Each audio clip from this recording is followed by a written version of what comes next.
Uma pena que esse Yokai Watch não tenha sido dublado. Seria facílimo dizer que essa escola especial fica em Minas Gerais, cheia de entidades uai.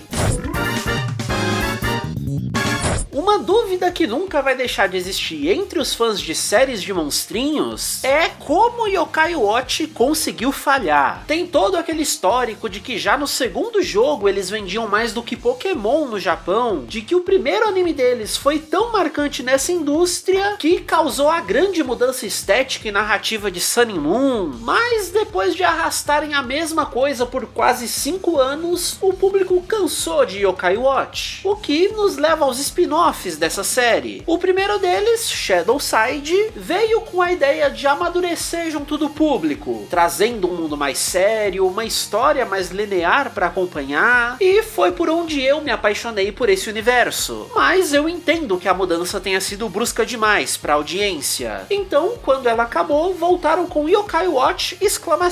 Praticamente fingindo que Shadowside nunca existiu. Pelo menos até o último episódio dessa série, em que personagens importantes reapareceram do nada só pra ver o mundo yokai ser destruído, sendo esse o setup pro spin-off foco do vídeo de hoje, Yokai Gakuen Wai, o encontro com N. Essa série tentou equilibrar as duas coisas. Ela mantém o clima mais leve e bem-humorado do Yokai Watch tradicional, mas tem uma história pra contar, assim como foi Shadowside. A questão que fica no começo é como ou se ela se conecta com o que veio antes. Os protagonistas e monstrinhos são familiares, mas talvez só fosse uma homenagem ao clássico. Até o fato da série não ter exatamente Yokai Watch no título reforçava ainda mais essa dúvida. Mas já entregando o maior spoiler da série, os estudantes dessa escola são na verdade reencarnações dos yokais, depois que o mundo deles lá morreu. Então a grande história que se desenvolve é isso, a gente ir descobrindo aos poucos que a queda do mundo sobrenatural e o sumiço total de yokais desse mundo foi causado por alienígenas invasores. Mas o sobrenatural ainda está presente de alguma forma na Terra, nos chamados Onryous, entidades um tier abaixo dos yokais de sempre, e por isso não tem tanto poder assim, mas que se fundidas a seres humanos, podem se tornar Yokai Heroes. E é aí que a série me conquista. Quanto boneco bonito que ela tenta me vender, mas não é só no design deles, é pelo conceito como um todo. A série não esconde nada das referências a Tokusatsu que ela faz. Pelo contrário, ela abraça todos os clichês do gênero e tem orgulho de recriar um por um deles. Gakuen Wai é na verdade uma grande carta de amor à cultura otaku no geral. Todo episódio traz alguma piadinha com algum mangá clássico, algum jogo famoso, um autor ou figuras relevantes desse meio, e claro, os heróis em si são grandes fusões conceituais de muita coisa também. Vai ter Ultraman, Kamen Rider, Super Sentai, Lion Man, King Gainer, e com certeza vai ter muito mais coisa que eu simplesmente só falhei como otaku e não reconheci. Às vezes uma galera acha que eu sou uma enciclopédia que manja de tudo, né? Mas é puro método. E justamente por esse vídeo ter desafiado muito esse meu método, os membros do canal esse mês vão ter como vídeo extra o making off desse aqui. Não é curso, não é fórmula milagrosa, mas para quem tem interesse em ver como eu trabalho, justamente, apoie o meu trabalho por R$3 e venha ver o verdadeiro vídeo de terror nesse mês de Halloween, porque fazer esse aqui foi difícil.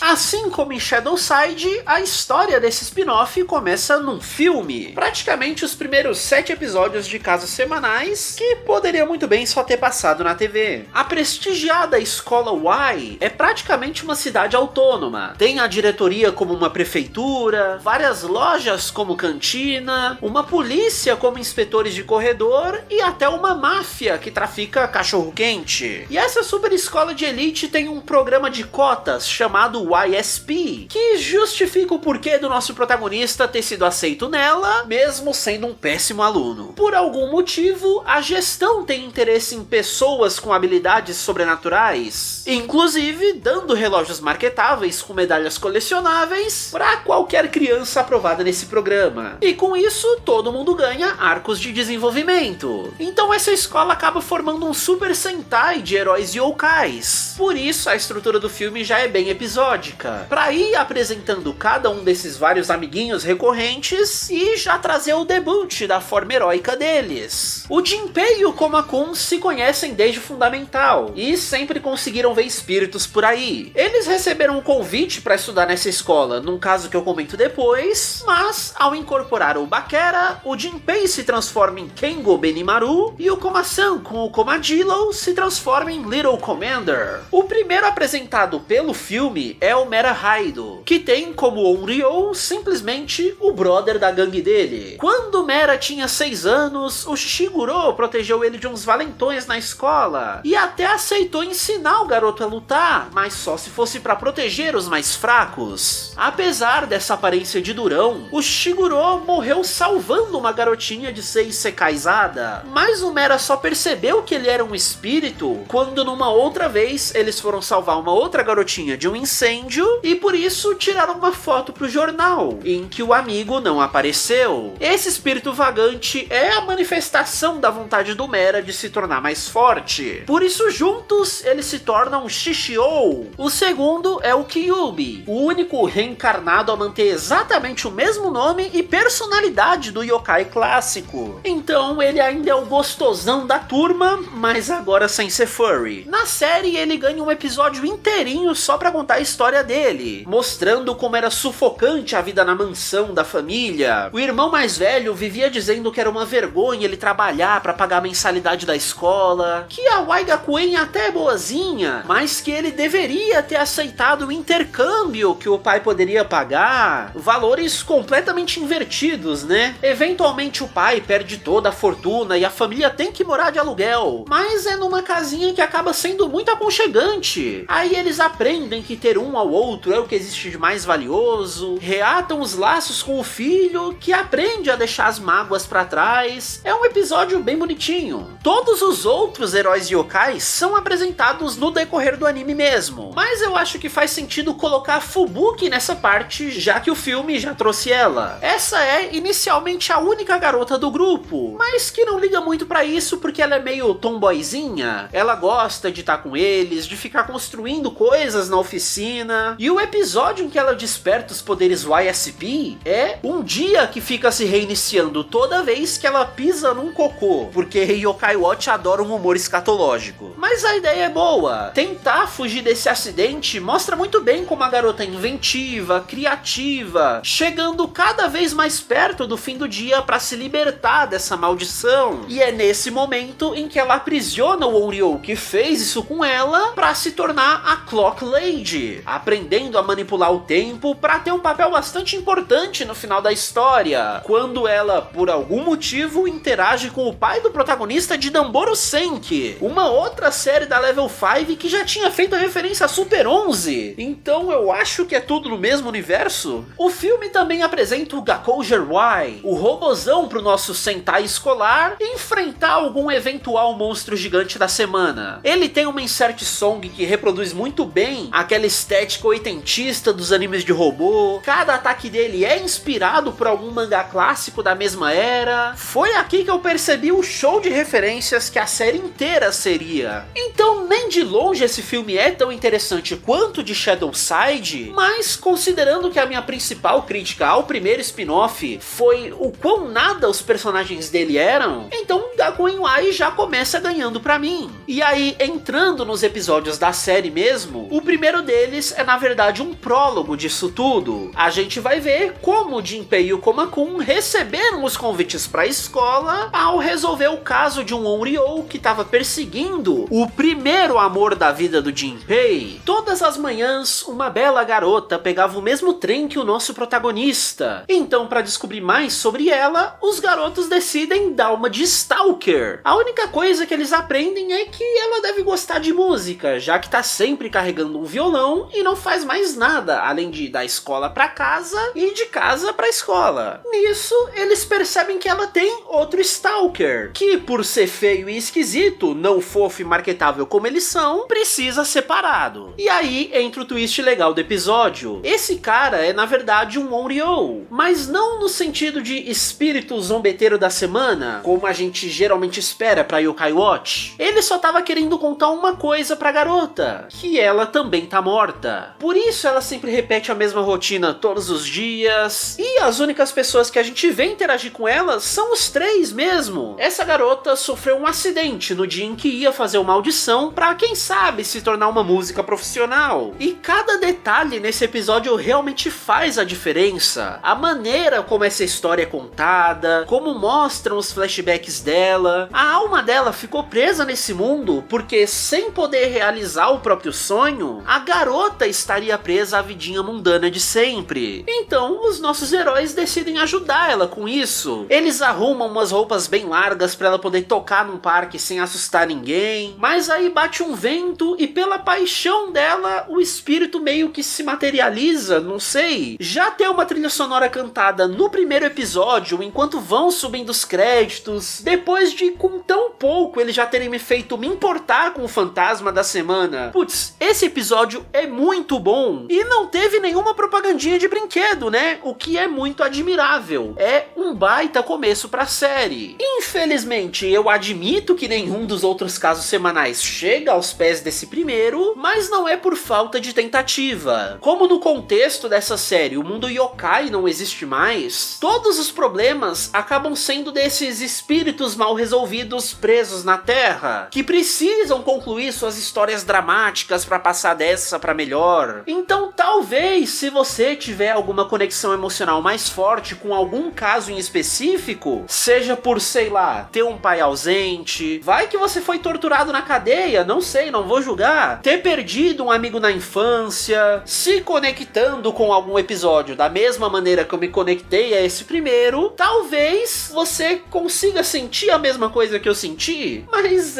foi meio um balde de água fria ver os primeiros 10 episódios desse anime, em que a parte herói de Tokusatsu foi só um gimmick bobinho pra de vez em quando dar uma surra num espírito que fica descontrolado. Mas felizmente não é assim não. Quando eles começam a história de verdade, a coisa muda bastante. E aí é Tokusatsu dos melhores que eu já vi até o último episódio dessa coisa. É muito bom.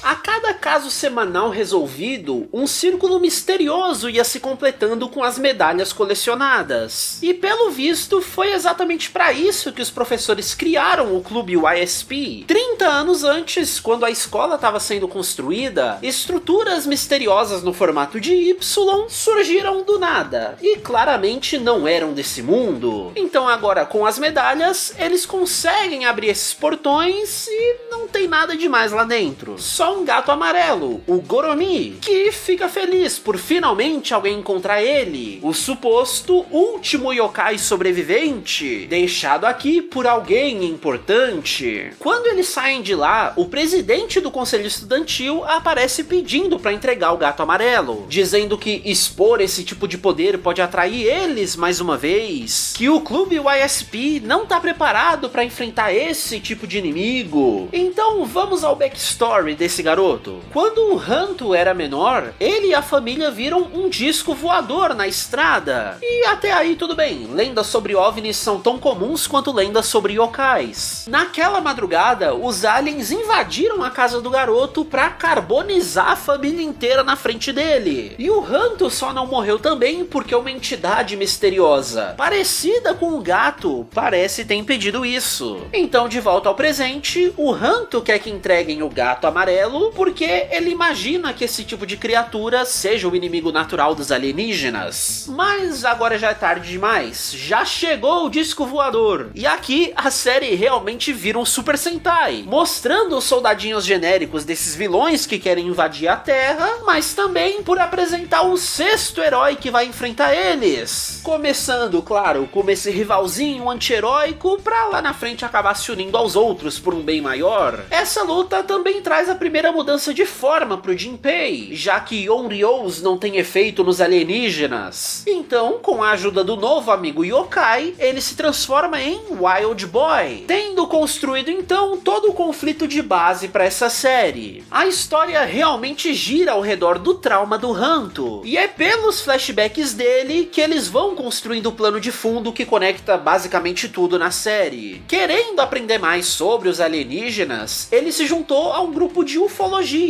que diziam até ter um pedaço de uma nave. Nesse grupo ele conhece a Kumako, uma garota bem estereotipicamente nerdzinha, óculos enormes, toda tímida, gordinha, e que obviamente fica com um crush no Hanto que jamais vai ser correspondido. Então já nem precisava de muito mais motivação, mas quando ele se abre um pouco com ela, conta sobre a família, a garota toma como objetivo de vida ajudar ele de alguma forma. E como ela é super inteligente, ela estuda aquele pedaço da nave que o grupo tem e descobre como ativar ele. Com isso eles aprendem a manipular e transformar a matéria, sendo essa a tecnologia de base para fazer os relógios da série. Então o primeiro protótipo é justamente o que o Hanto usa até hoje, o que obviamente faz ele começar a se preocupar com ela. Se os aliens souberem que foi a garota que descobriu uma maneira de enfrentar eles, certamente ela estaria em perigo. Então ele começou a ser meio escroto com ela, fala que tinha fingido ser amigo por puro interesse na criação do relógio, que ele jamais seria amigo de verdade de uma garota gordinha, pra aí o esperado realmente acontecer. Em um outro episódio, quando ela é sequestrada, o Hanto resgata ela e acaba admitindo que só tava querendo proteger a amiga. Mas se agora os aliens já sabem sobre a existência dela, então ele vai fazer de tudo pra proteger não só o mundo, mas também uma certa garota gordinha importante pra ele. É meio errado como eles ficam dando ênfase nisso,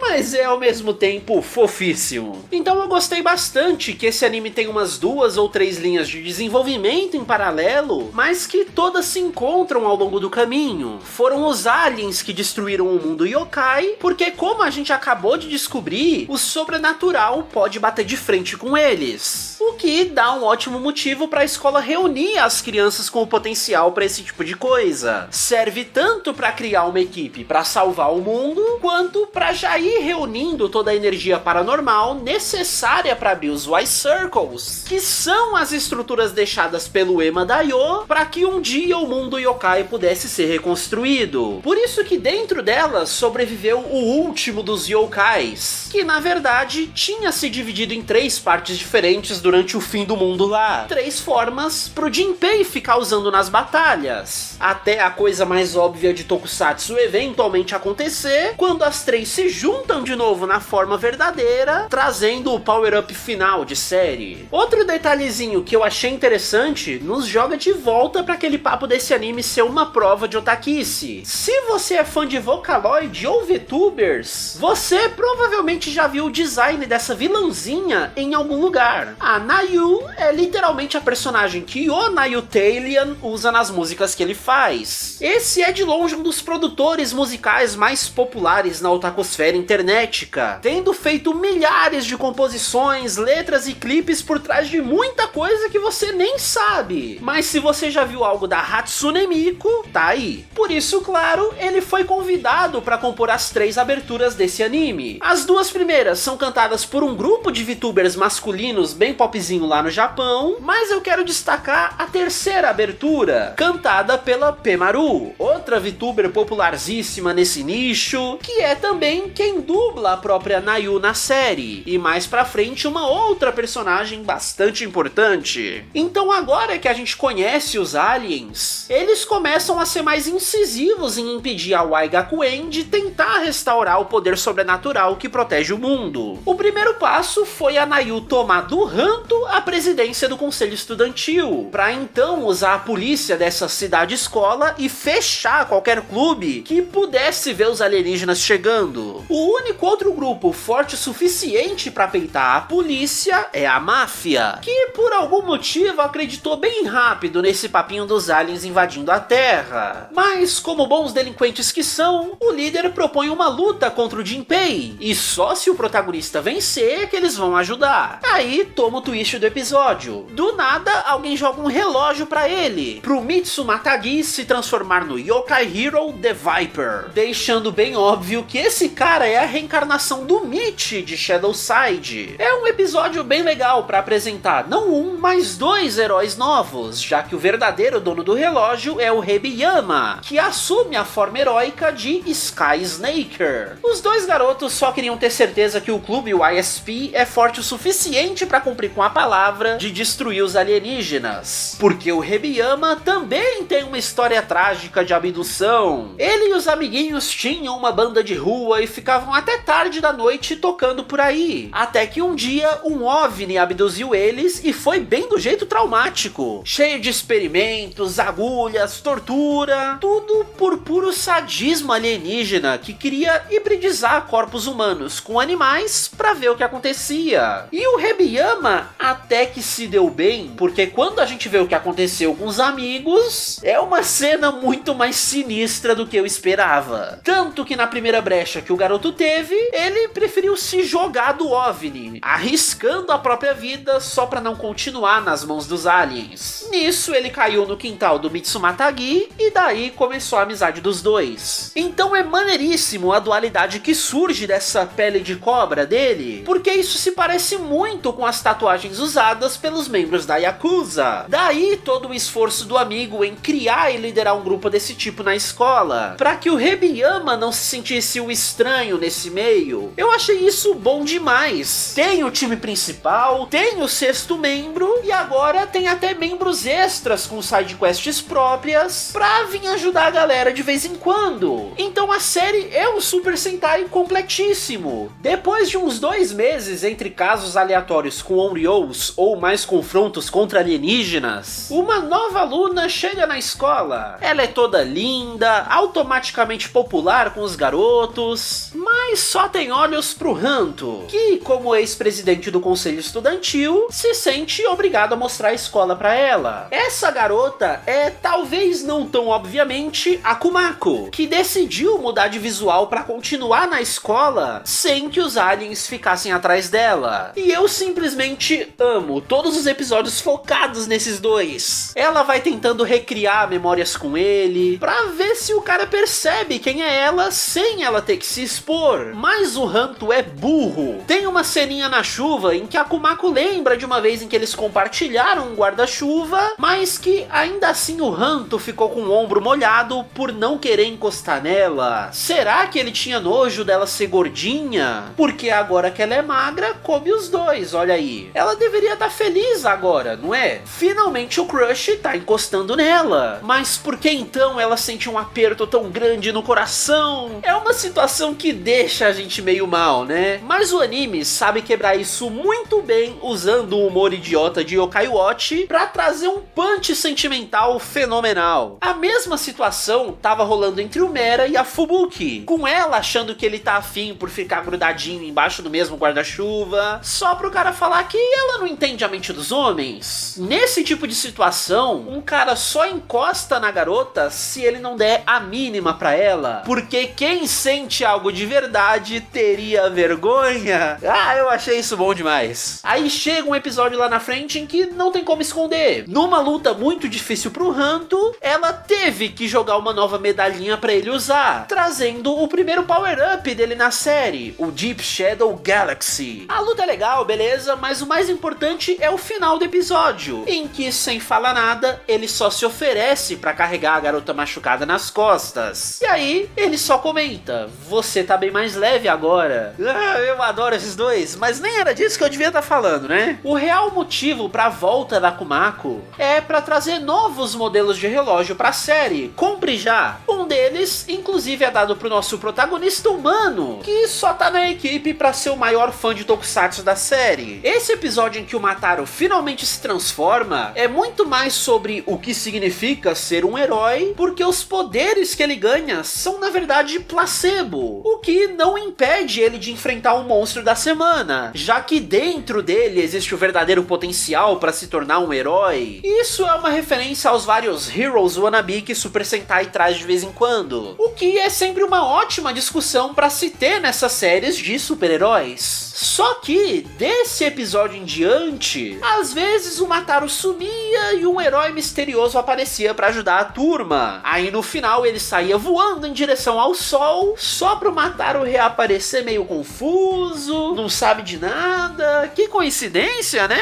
A última coisa a ser comentada antes da grande virada da série é que a Nayu, na verdade, tá possuída pelos verdadeiros vilões. O plano dos aliens era ter sempre pelo menos um infiltrado na escola o tempo todo, alternando entre essas garotas. E putz, que dó, né? Olha como a Euse é super bobinha e desastrada. Certamente só mais uma vítima nisso tudo. Só que não. Ela é o verdadeiro alien, a entidade por trás dos planos escolares, que na verdade tá servindo a um vilão acima dela, o Mazera, que já tá desapontado com essa falta de eficiência e coisas bobas da garota. Então, daqui pra frente, ele autoriza ela a se revelar mesmo, pra acabar logo com a turminha. E olha que legal, a vilã da série não vai ter uma transformação de Tokusatsu, mas sim de quase garota mágica. Ela se torna a Ma Shoujo Euzemekia, um trocadilho que também funciona em português, né? Não é Mahou Shoujo porque não tem magia, é só Ma mesmo, de maligna. E como eu disse antes, essa personagem também é dublada pela Pemaru. Por isso, toda vez que um episódio é focado nela, um dos dois encerramentos cantados por essa VTuber vão tocar. E aí é uma brincadeira pra parecer a abertura de uma série de garota mágica. Além do que, todos os ataques dela têm Pretty no nome. Ou seja, ela é uma referência a Pretty Cure, o tokusatsu animado de garotas mágicas que é a irmãzinha dos Super Sentais lá no Japão.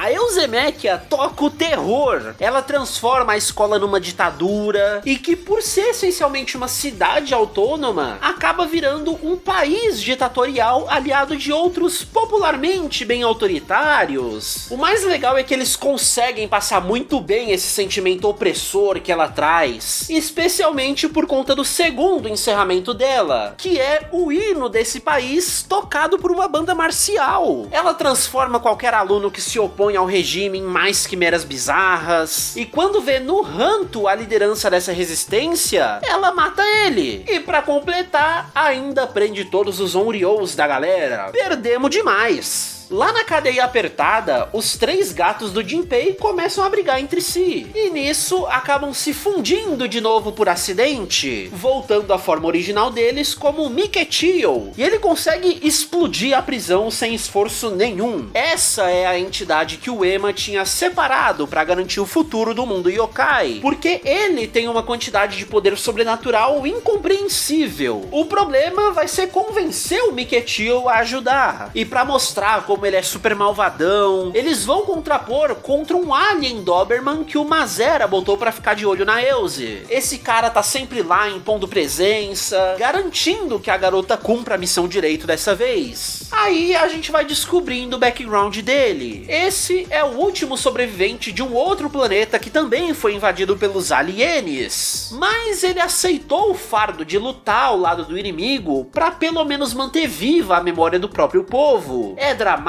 dá camadas pro vilão, aí chega o Miketio e retalha ele em um só golpe, enquanto o cara tava contando a própria história. É o desrespeito máximo. Um setup maneiríssimo pra mostrar como é esse novo yokai. Um negócio tão chocante que os três gatos se dividem de novo por puro desgosto de ser essa criatura. E esse é um drama que se carrega pelos episódios seguintes. O Bakera, o Goromi e o Blue Pon são são indivíduos com personalidades próprias. Eles já são personagens que a gente não quer perder por causa do outro. Então o Miketil começa a enxergar isso como uma fraqueza dele, culpa do Jinpei. Então daí em diante ele vai tentar matar o garoto toda vez que ele for se transformar para uma luta. Aí vem uma sequência enorme de momentos tokusatsu. A Nayu reaparece com o Hanto vivo, explicando que ela é uma alien sim, mas de outra espécie também atacada pelos alienes. Por isso ela teve poderes para salvar o chefinho da galera. Então, putz, a turma vai um por um pensando em momentos que tiveram com ele, e aí vão se transformando para tentar acabar com a Elze de uma vez por todas. É a construção de um clímax que todo Sentai adora ter. Ver o Jinpei ficar sério depois de uns 40 episódios de pura bobagem do personagem, com ele mandando o Miketil calar a boca e obedecer,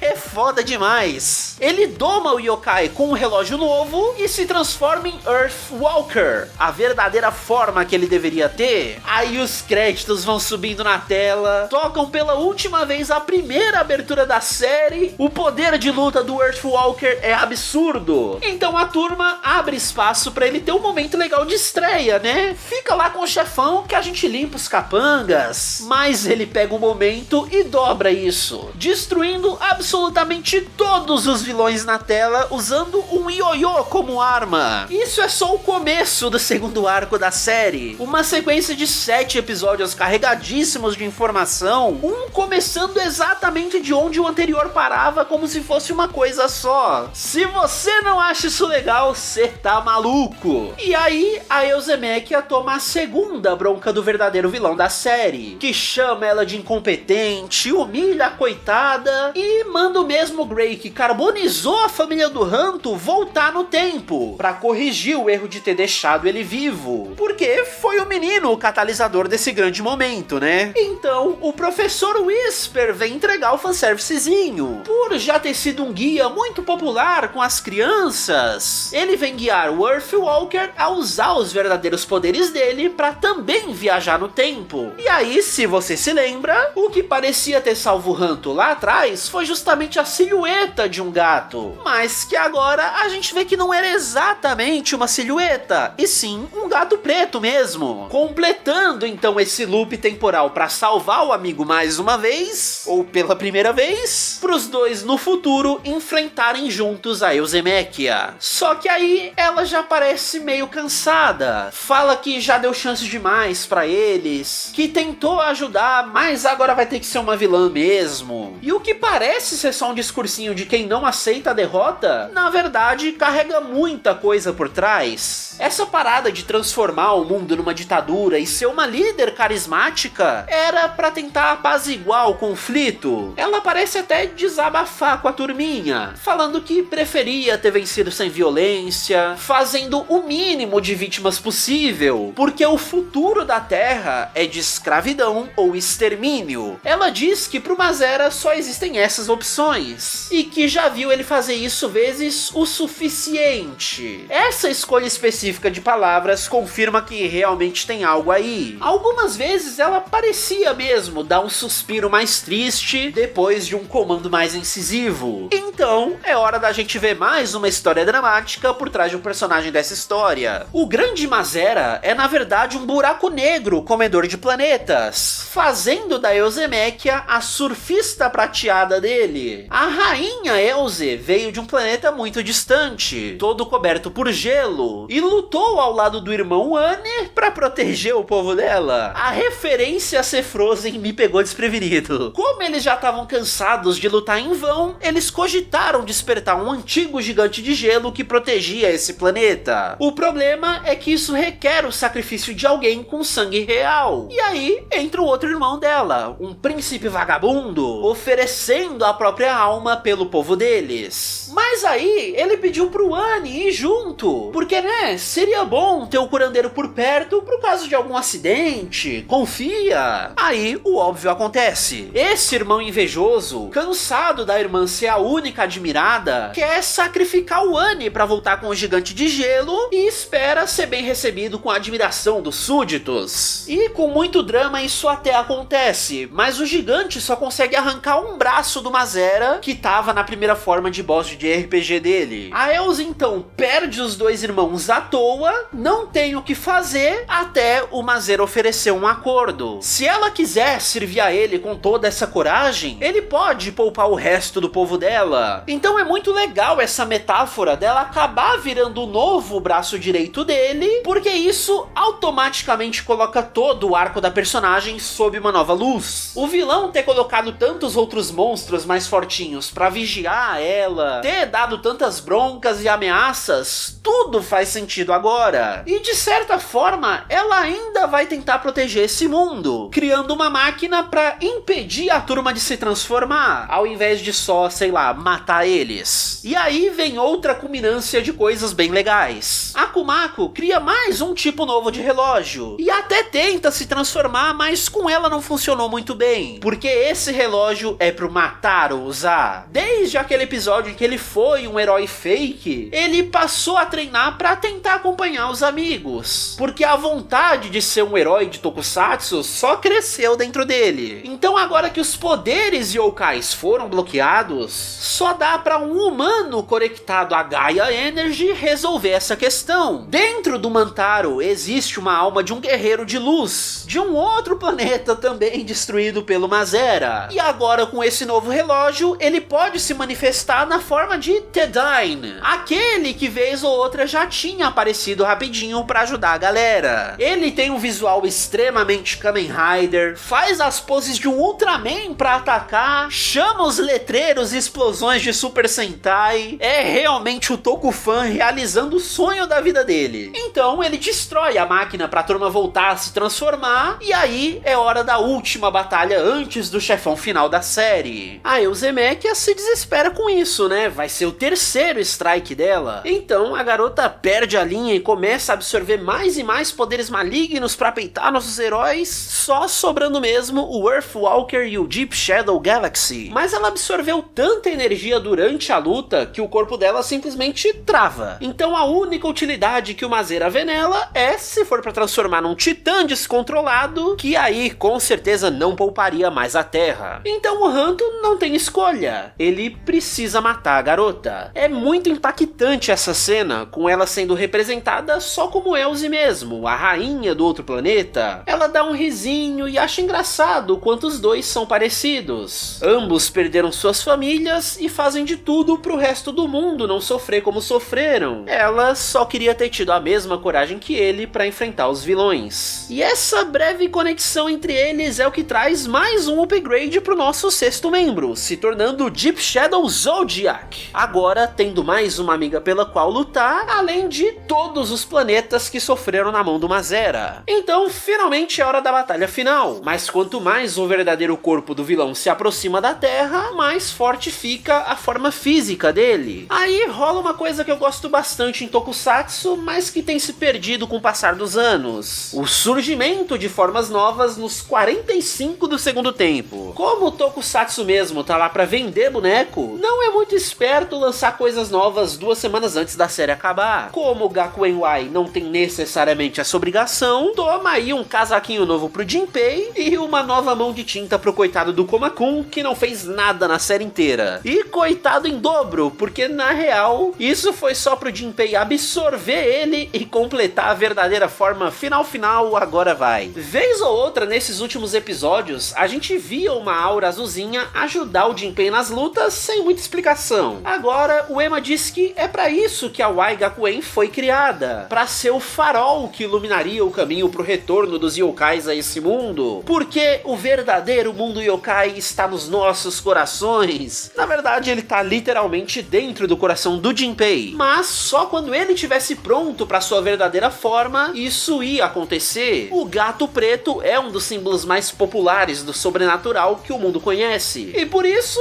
consegue retalhar o grande vilão alienígena numa luta que foi até simples demais. Mas eu entendo a intenção e gostei bastante mesmo assim. A última coisa que a turma precisa fazer é eliminar o buraco negro que fica pra trás e ainda tá em rota de colisão com a Terra. Aí entra aquela cena maluca lá da Fubuki com o pai do Namboru Senki. Juntos eles criaram um míssil nuclear que pode anular a rotação do buraco negro ou sei lá o que. Mas poxa, como que eles vão chegar até lá se os poderes yokais são intrinsecamente ligados à Terra? Terra. Não tem nenhum outro cara na série com 3 formas literalmente baseadas em aliens do espaço. Vai ter que ser o Mataru mesmo, beleza? A ideia é dar um final bonitinho pro personagem, num ato verdadeiramente heróico. Ele comenta que durante esse ano escolar inteiro, ele viu todo mundo fazendo coisas incríveis, mas que mesmo depois de se transformar, era o Tidus dentro dele quem tava lutando. Então se agora ele pode fazer algo pelo planeta, ele morreria feliz, tendo finalmente se tornado um dos heróis que ele admira. Os flashbacks que ele vai tendo no caminho sintetizam muito bem a parte humana da história. Então, é óbvio que eles não deixariam o menino morrer sozinho. A Nayu deu uma sugestão final de que mesmo longe da Terra, todos eles juntos devem ter poder YSP suficiente pra se arremessar de volta. Faz sentido? Não sei, mas eles acham uma ideia genial e aí começa a subir os créditos, tocar a abertura da série. É um momento super bonitinho, então eu vou respeitar. E aí, quando a gente acha que já acabou tudo, tem uma cena pós-créditos com um Jinpei verde chegando na escola. Durante o auge, era normal que cada série de Yokai Watch tivesse 2 filmes por ano. Gakuen Y deveria ter seguido esse costume, mas por algum motivo decidiram fazer uma mini temporada extra de 11 episódios no lugar. Fica bem claro como eles tinham, sei lá, 1h30 de história pra contar, mas esticaram isso por 3 no total. As ideias são legais, o fanservice também, mas eles só vão amarrar umas pontas soltas que a série acabou deixando.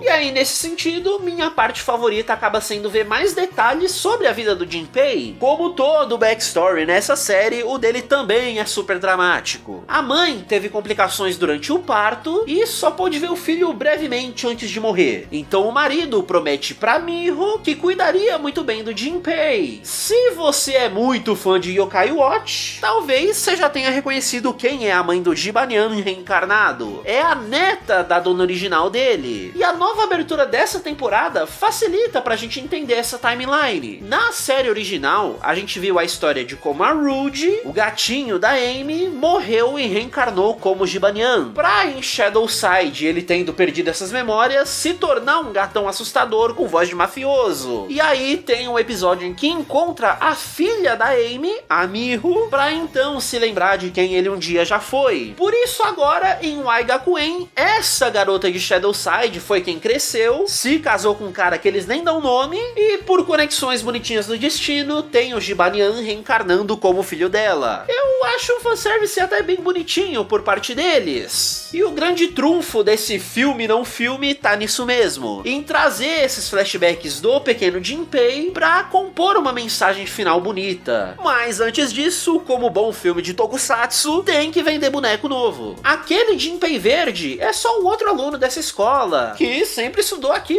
os dois só nunca se encontraram. O Lime tá no ensino médio da Waigakuen e veio até o prédio do Fundamental fazer uma oferta ao diretor Ema, que ele abandone o cargo e deixe a escola toda sob supervisão da esposa dele, a verdadeira dona disso tudo. A primeira parte dessa temporada é uma pequena guerra civil entre as duas alas da escola, porque o ensino médio super prestigiado tem que prezar pela imagem. Então eles não gostaram nada da bagunça que o Fundamental fez no ano anterior. E para que role esse conflito, alguns dos estudantes mais velhos também vão se transformar em bonecos bonitos. Com exceção do Lime, que se transforma em Ashura Gilfer, que não tem conexão com nada anterior, os outros dois são referências diretas aos filmes de Shadowside. O Susano Bleidos é a forma heróica da reencarnação do Gushin Susano, o yokai importantíssimo no filme Forever Friends. O Fudo Riser é referência ao Fudo Myo, do retorno do Heioni. Ou seja, essa temporada deveria mesmo ter sido o filme que comemora filmes. E pra enfrentar eles, é óbvio que os nossos heróis ganham formas novas também. O Zazel, vilão do segundo filme, mas que virou parça do Ema desde então, aparece pra treinar a galerinha agora que o mundo yokai tá se reconstruindo. Por isso, ele sugere se fundir com criaturas clássicas. Aí, algumas das novas formas só ganham acessórios extras mesmo, enquanto outras mudam completamente. No caso do Jinpei, como o Black Cat já é um yokai completo, ele só precisa ser domado de novo, como foi com o Miketil, se transformando então em Shikoku Maru. Aí depois de muito mais episódios do que era necessário, os dois lados finalmente saem no soco. Até que, oh não, um perigo de verdade aparece no filme, o Soranaki, vilão final de Shadowside. Sinceramente, não pergunta demais não, só aceita. É o grande clichê dos filmes versus de Super Sentai, em que o vilão terrível da série anterior reaparece só pra galera deixar as diferenças de lado e se unir contra ele. Aí vem o segundo ato do filme que não é filme. O Line admite que ele e a Lana, uma outra personagem que tava ali com a galera, são viajantes do tempo e vieram de Atlantis. Essa sociedade era muito mais avançada que o resto da humanidade na época, porque eles descobriram uma fonte de energia absurdamente eficiente. Infelizmente, dessa mesma energia, surgiu um monstro que nem toda a superioridade tecnológica foi capaz de conter. Então, eles viajaram até o momento em que a humanidade estava aprendendo a lidar com os poderes ocultos de novo, para que eles aprendessem isso também. A ideia era transformar o Lime no herói Terra-Nog. Mas, pra que lutar sozinho se agora eles têm um Sentai pra ajudar? O Ozma traz um papo meio ecoterrorista de ser uma manifestação da própria Terra pra se virar contra Atlantis, porque os humanos são o problema e esse kaiju radioativo é a resposta da natureza aos horrores da humanidade. Porém, eles descobrem que o Lime é a alma desse monstro, porque nem ele gostava de toda a destruição que ele estava causando. Aí se fecha o arco dos flashbacks do Jinpei, porque ao colocar os dois garotos em paralelo, apesar de nunca explicarem o porquê da semelhança, eles criam uma coesão temática para a mensagem a ser passada. O pai do Jinpei sempre cuidou muito bem do filho para proteger a vida que a mãe deu para ele. O cara sente muita falta da esposa, mas felizmente tem o Jinpei para se lembrar dela. Então o Lime ter nascido da criatura também deve ter algum significado. O Lime acha que nunca vai ser aceito de verdade pelos amigos, porque ele nasceu diferente dos outros. Só pro Jinpei retrucar que nada disso importa. Simplesmente viva até encontrar o seu lugar no mundo, porque de nada adianta salvar a Terra se a gente não proteger todos os seres que fazem a existência do planeta ter algum sentido. É uma mensagem bem legal que dá pra colocar muitos simbolismos por cima, mas que acaba remetendo muito ao espírito de Tokusatsu mesmo. Tanto que o Ema e o Zazel se fundem no último Yokai Hero, que é literalmente só um Ultraman, um dos maiores ícones do gênero lá no Japão, e de longe a franquia que mais bate nessa tecla de que proteger o planeta é proteger as vidas nele. Aí eles metem um socão no peito do monstro pra resolver o problema. Uau, Tokusatsu! A conclusão que eles chegam é essa mesmo. A criatura ter dado vida ao Lime foi pra encontrar uma maneira de impedir que ela só exterminasse o povo de Atlantis. A vontade da Terra era, de alguma forma, preservar eles também. Mas, se manter Atlantis por aqui vai causar destruição do planeta no futuro, então é só a cidade sair daqui, se dividindo em várias naves espaciais, cada uma recebendo uma letra do alfabeto para garantir que elas não se percam na vastidão do espaço. Isso significa o que eu acho que significa, né?